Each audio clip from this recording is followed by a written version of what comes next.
Bismillahirrahmanirrahim. Assalamualaikum warahmatullahi wabarakatuh. Video ini kami buat dalam rangka memenuhi salah satu tugas mata kuliah struktur aljabar yang diampu oleh Bapak Dr. Anwar Mutakin, MSI. Adapun anggota kelompok kami yang pertama ada Ana Amalia Muzni dengan NIM 2225210042. Selanjutnya ada saya sendiri, Raudatul Uyun, dengan NIM 2225210053. Selanjutnya ada Umratul Fitriyah dengan NIM 2225210096. Dan yang terakhir ada Zalfah Cordelia Azrin dengan NIM 2225210092. Untuk selanjutnya, pemaparan soal nomor 1 akan disampaikan oleh rekan saya, Umratul Fitriyah. Dipersilahkan. Oke, baik. Terima kasih. Nomor 1, misalkan H adalah himpunan bagian tak kosong dari grup G, maka H disebut subgrup dari G jika dan hanya jika untuk setiap A dan B itu himpunan bagian dari H. Nah, berlaku AB inverse elemen H. Nah, untuk membuktikannya, kita menggunakan bukti ke kiri ya. Nah, diketahui bahwa AB inverse-nya itu himpunan bagian dari H. Nah, akan dibuktikan E-nya itu himpunan bagian H. Jika A-nya himpunan bagian H, maka A inverse-nya juga himpunan bagian H. Dan jika AB-nya itu himpunan bagian dari H, maka AB-nya juga himpunan bagian dari H. Nah, yang kita ketahui bahwa syarat dari subgrup itu adalah mempunyai elemen identitas yang tunggal. Yang kedua, setiap anggota mempunyai inverse yang tunggal. Dan yang ketiga, sifat tertutup. Nah, untuk yang pertama itu mempunyai elemen identitas yang tunggal. Nah, buktinya E-nya itu kan himpunan bagian dari H. Karena hanya itu bukan tidak sama dengan bagian karena hanya itu tidak sama dengan himpunan kosong, maka hanya itu mempunyai anggota. Nah, anggotanya misalkan A. Nah, jika A-nya itu himpunan bagian H, maka A inverse-nya juga himpunan bagian dari H. Nah, berdasarkan AB inverse himpunan bagian H, maka A inverse himpunan bagian dari H, sehingga didapatkan E-nya itu himpunan bagian dari H. Nah, hal ini memenuhi bahwa H-nya itu memiliki elemen identitas. Nah, untuk yang kedua itu setiap anggota mempunyai inverse yang tunggal.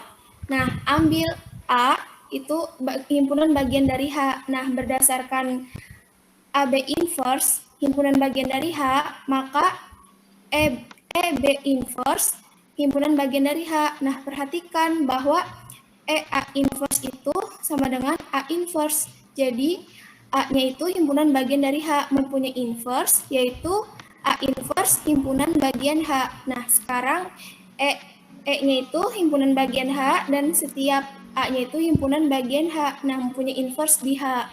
Nah, untuk sifat terakhir itu sifat tertutup, berarti ambil A, B-nya itu himpunan bagian dari H. Nah, kita butuh membuktikan bahwa A, B-nya itu himpunan bagian dari H. Nah, berdasarkan sifat inverse tunggal H sebelumnya, bahwa B inverse itu himpunan bagian dari H.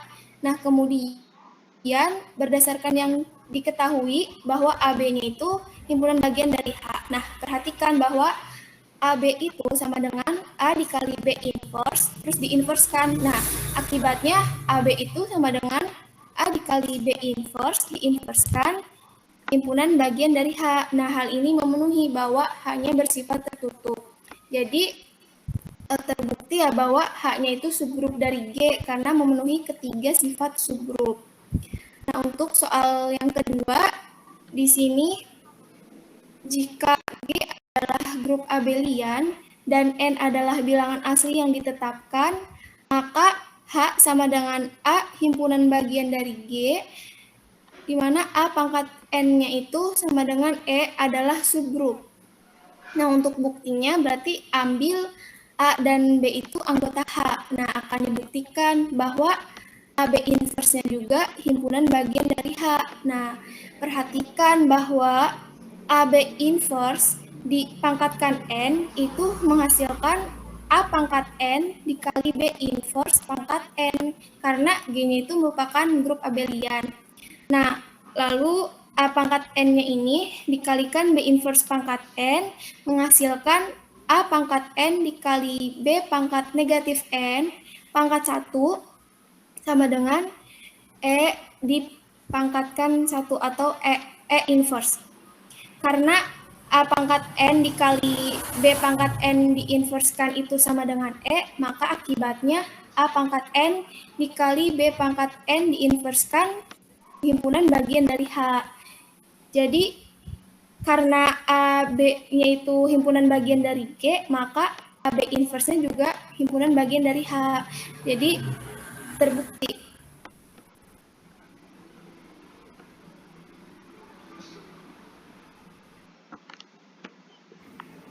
Oke, selanjutnya nomor 3. Soalnya ialah misalkan G adalah grup, maka G sama dengan A himpunan G, di mana AG sama dengan GA untuk setiap G adalah himpunan bagian dari G adalah subgrup. G disebut center grup G. Bukti kita ambil A dan B adalah anggota ZG, akan dibuktikan bahwa AB inverse himpunan bagian ZG dengan cara menunjukkan AB inverse G sama dengan G AB inverse untuk setiap G himpunan bagian G. Misalkan A dan B adalah himpunan bagian G untuk setiap G himpunan bagian dari G.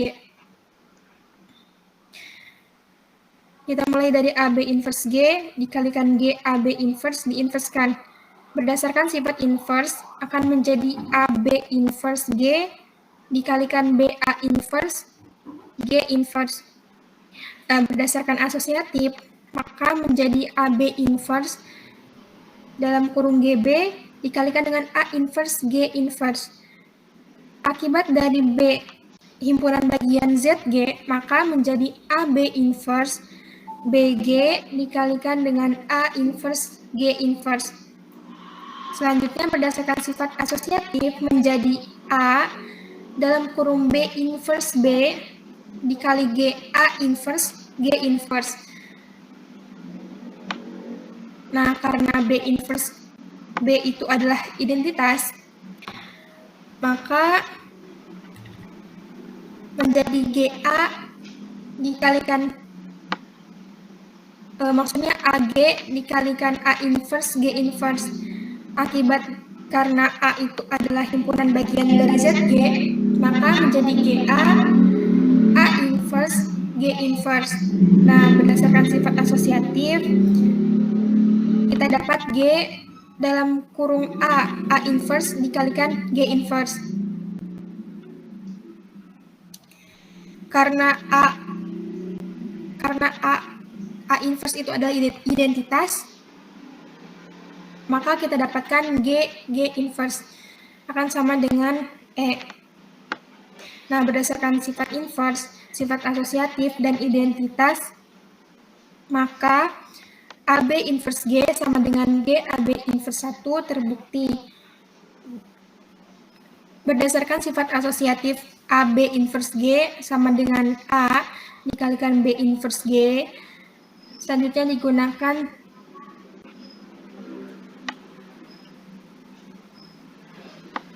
AB inverse sama dengan B inverse A inverse, maka A B inverse G sama dengan A dalam kurung B G inverse diinverskan, artinya berlaku sifat tertutup di ZG.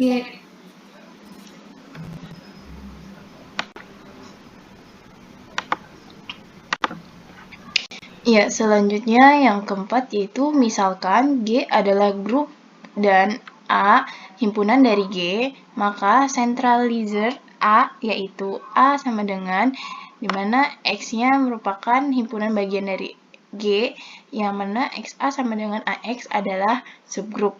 Buktinya, misalkan E merupakan elemen identitas pada grup G dan EA sama dengan AE.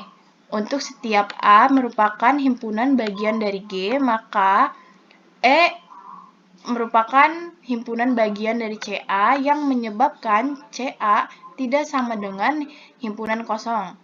Berdasarkan definisi 3.1, maka diperoleh CA subgrup dari G.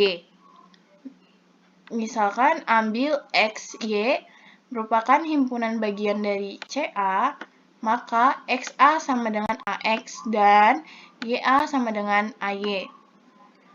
Yang mana hal tersebut akan dibuktikan dengan XY inverse merupakan himpunan bagian dari CA dengan cara menunjukkan XY inverse kali A sama dengan A dikali XY inverse.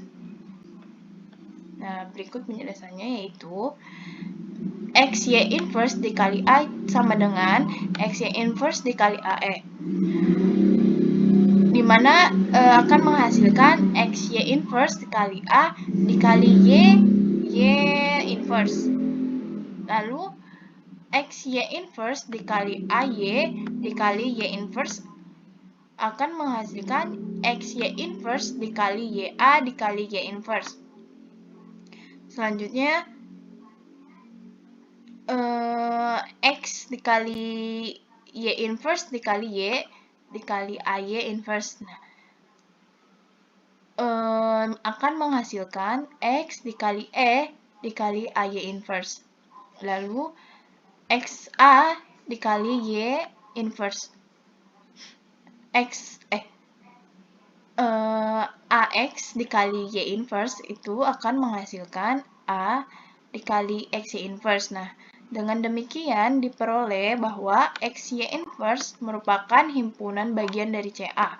Karena untuk setiap A dan B merupakan himpunan bagian dari CA dengan AB inverse merupakan himpunan bagian dari CA.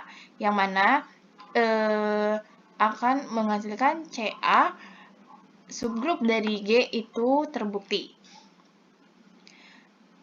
Lalu nomor 5 yaitu jika G adalah grup abelian dan N adalah bilangan asli yang ditetapkan, maka H sama dengan A pangkat N di mana A-nya merupakan himpunan bagian dari G dan merupakan adalah subgrup. Bukti, misalkan ambil A pangkat N dan B pangkat N anggota H, maka akan dibuktikan bahwa A pangkat N dikali B pangkat N inverse merupakan himpunan bagian dari si H.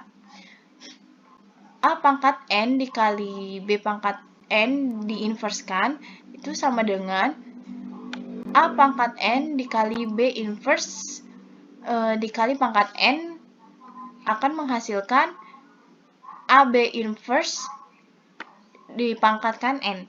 Karena AB merupakan himpunan bagian dari G, maka AB inverse merupakan himpunan bagian. Sehingga A pangkat N dikali B pangkat N diinverskan merupakan himpunan bagian dari H. Hal tersebut maka terbukti.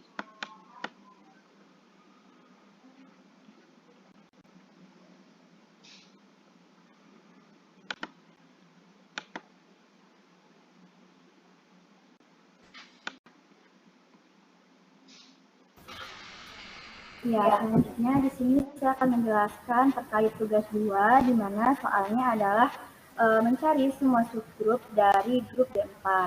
Nah, langkah yang pertama kita bentuk dulu. Di sini kan D4 ya, D4 itu berarti bentuknya persegi. Ini persegi, kemudian kita beri nomor 1, 2, 3, 4. Itu bebas ya penomorannya seperti apa. Dan kelompok kami memilih penomorannya seperti ini. Kemudian untuk menentukan R0, R1, R2, R3, dan seterusnya, itu kita lihat bahwa di sini adalah D4. Maka langkah pertama itu kita rotasi. rotasinya itu sebanyak 4 kali karena di situ D4, maka 360 derajat dibagi 4 adalah sebanyak 90 derajat. Nah, untuk yang pertama itu rotasi 0. Rotasi 0 di sini kita menghasilkan R0 di mana R0 adalah 1, 2, 3 dan 4. Kemudian kita rotasi sebesar 90 derajat, kemudian kita menghasilkan R1 di mana R1 ini adalah 4, 1, 2 dan 3. Selanjutnya kita rotasi sebesar 180 derajat sehingga menghasilkan R2 sama dengan 3, 4, 1, dan 2. Kemudian kita rotasi kembali sebesar 270 derajat sehingga menghasilkan R3 yaitu 2, 3, 4, dan 1. Nah, setelah kita rotasikan, kita refleksikan.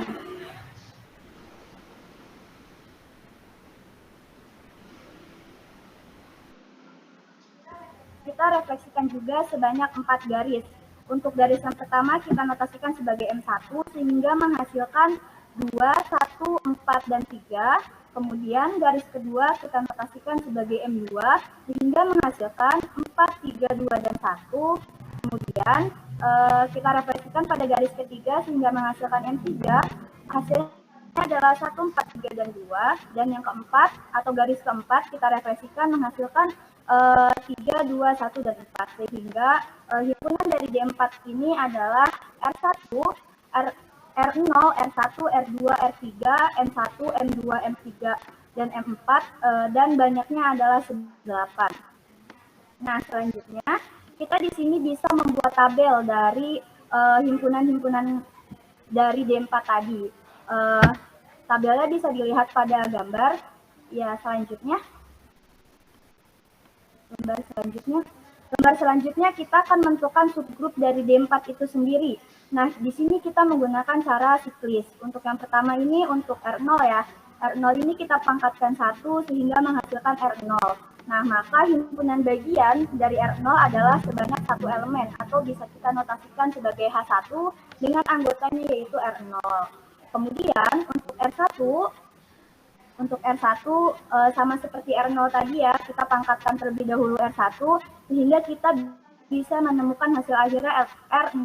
Jika belum R0, maka kita bisa memangkatkan hingga bisa menghasilkan R0. Nah, untuk R1 ini kita di akhirnya itu ada R1 pangkat 4 dan hasil akhirnya di sini ada R0. Sehingga R1 ini memiliki himpunan bagian dengan 4 elemen yang kita notasikan sebagai H2 dengan anggotanya yaitu R0, R1, R2, dan R3. Ya, selanjutnya di sini ada R2, sama seperti cara sebelumnya ya. Kita cari hingga menghasilkan R0 sehingga himpunan bagian dengan 2 elemen yang kita notasikan sebagai H3 sama dengan anggotanya yaitu R0 dan R2. Ya, cara selanjutnya sama seperti yang sebelumnya ya, untuk R3, R4, M1, M2, M3, M4. Ya, mungkin bisa dilanjut aja. Ya, sehingga di sini kita mendapatkan himpunan bagiannya tadi terakhir itu ada di H7 dengan himpunan bagiannya itu R0 dan M4. Kemudian untuk himpunan bagian yang ke-8 itu merupakan himpunan bagian dengan 8 elemen, yaitu elemen dari D4 itu sendiri. Nah, kita bisa notasikan sebagai H8 dengan anggotanya yaitu R0, R1, R2, R3, M1, M2, M3, dan M4. Nah, hal ini berarti grup D4 ini memiliki 8 subgrup dengan 1 elemen, 2 elemen, 4 elemen, dan juga 8 elemen.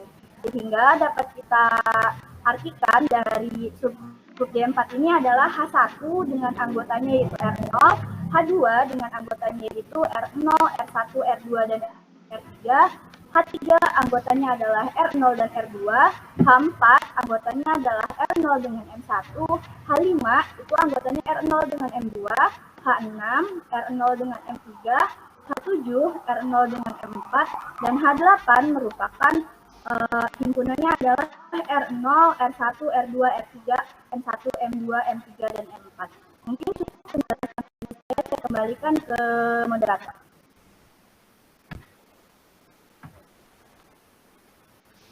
Baik, terima kasih. Dan demikian pemaparan dan penjelasan tugas subgrup 3 dari kelompok 1. Kami mohon maaf atas kekurangan dan kekeliruan. Sekian, terima kasih. Wassalamualaikum warahmatullahi wabarakatuh.